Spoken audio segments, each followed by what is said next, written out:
In his essay, The Fate of Empires, the soldier, diplomat and traveller Lieutenant General Sir John Glubb analysed the life cycle of empires.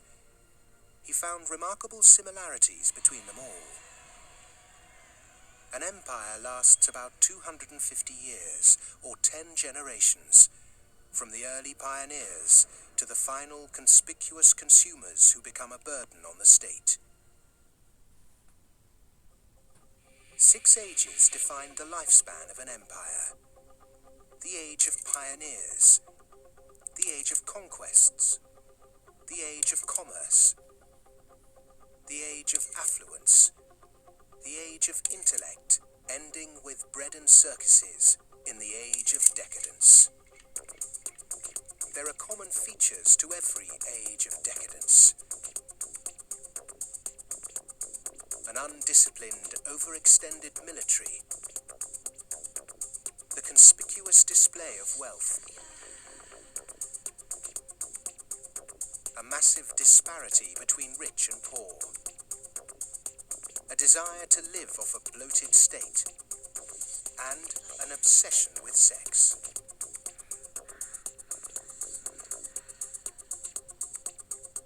But perhaps the most notorious trait of all is the debasement of the currency. The United States and Great Britain both began on a gold or silver standard, long since abandoned. Rome was no different. So it started on a principle that was very sound, and it was on a silver standard.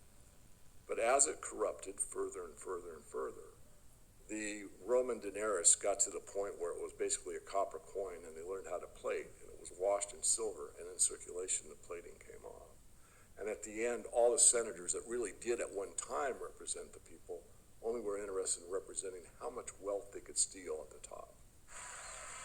Great empire wealth always dazzles, but beneath the surface, the unbridled desire for money, power, and material possessions means that duty and public service are replaced by leaders and citizens who scramble for the spoils.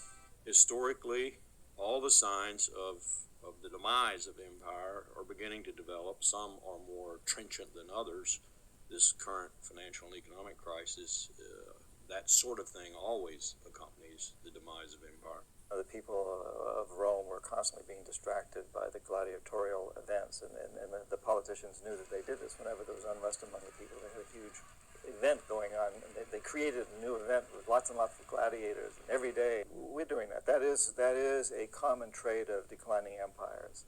And so today in the United States, for example, you find a tremendous emphasis on all kinds of television programs that distract people from what's really going on. Sports is a big part of that, as it was in gladiator times. In essence, we've been lulled into a lethargy, and we've accepted it. Just as our sports stars today earn vast sums, so did Roman charioteers. In the 2nd century, one by the name of Gaius Apuleius Diocles amassed a fortune of 35 million sesterces in prize money, equivalent to several $1 billion today. Strangely, perhaps, there's another profession that is disproportionately hallowed as an empire declines. The Romans, the Ottomans, and the Spanish all made celebrities of their chefs.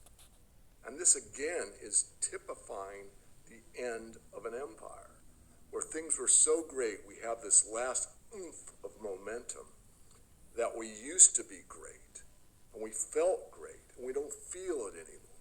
So everyone is out searching for it.